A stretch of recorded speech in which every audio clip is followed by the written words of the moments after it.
Kia ora koutou and welcome to the second of the CIPS exam techniques workshop. This follows on from the general approach to CIPS self-study, which is already on YouTube.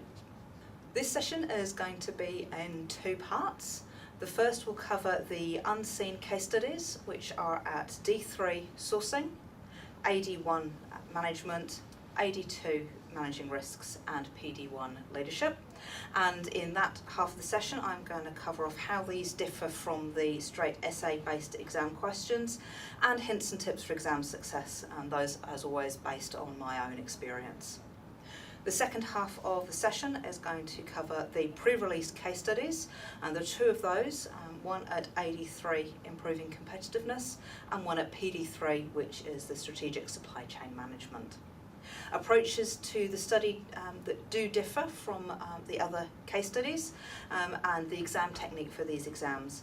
These ones are open book, so they do differ from other exams in the CIPS series. So first of all, your unseen case study. This is the one that you get to see for the first time in the exam. There is very little in these exams that differs in your approach to your study and to the learning outcomes and the way that you approach the exam. Making sure that you understand the material is key.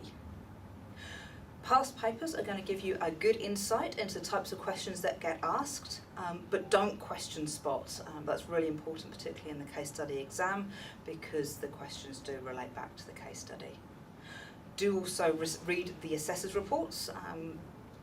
They'll give you the hints and tips, both on the specific exam questions and areas that are covered, but also on the common areas that people have made mistakes on in the past. Okay. There are some key differences, and the main one is, quite obviously, you have a case study.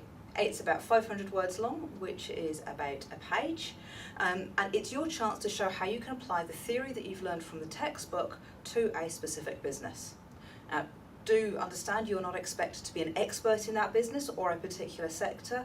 The information and the background that you need will be in the case study. More time in the exam is needed for reading the case study. You're not expected therefore to write as much in your answers, but what you answer does need to be specific and concise, so remove the waffle. D3 is the only exam in all of the exam diploma series where you have 5 learning outcomes and therefore 5 question sets instead of 4. So when you get to the exam, do make sure you understand what's being presented to you. CIPS recommends about 20 minutes to read through and understand the case study. You might need to read through that a couple of times. Make sure you factor this into the time that you allow for your answers. As everybody's reading speed is different, do practice with past papers and time yourself. You may read slightly slower or slightly faster than the CIPS recommended limit. I've put up on the screen the recommended reading time from CIPS. So as with essay-based exams, do make sure that once you finish reading through, you write out the times that you've got and the times that you'll change over from exams. From exam question to exam question. That gives you a particular time in which you'll stop writing one question and move on to the next. This is really important because you get more marks at the start of a question than you do at the end, and there is little point in losing out on time at the end of the exam because you've tried to fit in a couple of extra sentences. If you have time at the end, you can always go back and add in more information. So as you're reading through the case study, it's really good to highlight any areas that you think are key. You will see keywords that come through from your learning outcomes. So in the July exam that I've got up on the board, we have things like Incoterms. We've got liquidity and profitability. Those are things that should be jumping out at you from the study that you've done. If you are going to use a highlighter, do only use that in your question paper.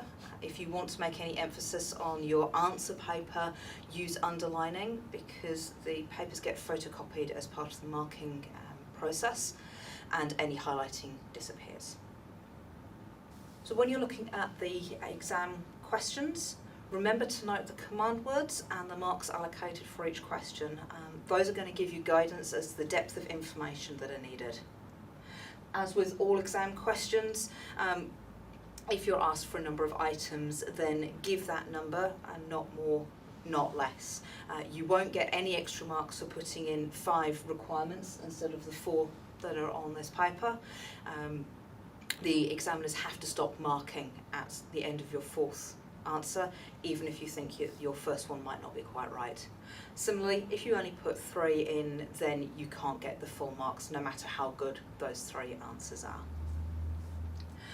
One of the key differences in the case study exam paper is that instead of bringing in your own knowledge and your own examples from work that you've been doing or papers that you've read, you need to refer back to the case study. So in this case, it was the Zoological Society of London, and the question on Incoterms asks you to use examples to illustrate the purpose of Incoterms. Here, you take a look at the Zoological Society of London and the rationale that they're using Incoterms and just try and tie it back into their environment.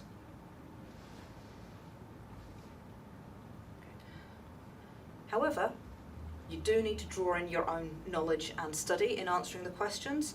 It's not an exercise in just parroting back the information that's in the book, so do be prepared to draw on or potentially make assumptions around the information that you've been given.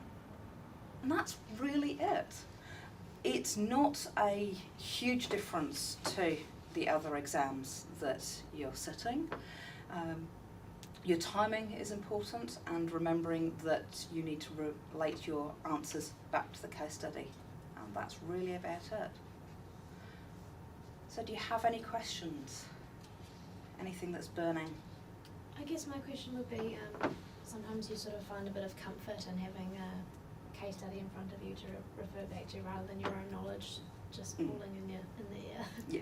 What did you find the sort of benefit of having a case study approach rather than just questions and answers? I actually I quite enjoyed the case study exams. That was because it gave me triggers. It gave me, okay, this is how I need to think about Incoterms. It's actually given me a little bit of an example of the types of things that, the importance and priorities of the team, and therefore I can tie that back to the Incoterms. I'm not having to sit and go, I've never actually used Incoterms in my real life. I'm having to draw solely on what I've studied and articles that I've read. It actually gives you those triggers. It is useful to have something defined, a defined boundary to work in. But otherwise, I'm afraid I just probably took it as another of those exams that you've got to pass. There is further support on the web links provided. These range from the CIPS' guide for diploma exams. I've given the higher level web page here because that also includes some generalised hints and tips for the entire exam series. I really recommend that you read the guide through and take account of the hints and tips that they've got in there. There are 2 LinkedIn groups.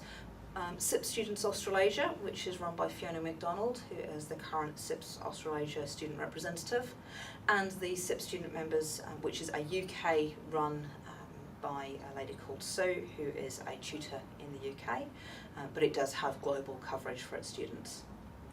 There's also, for your open book exam, a really good article on supply management on how to prepare for that exam, and I really recommend reading that through as well. So thank you very much for coming along today, and good luck in the exam.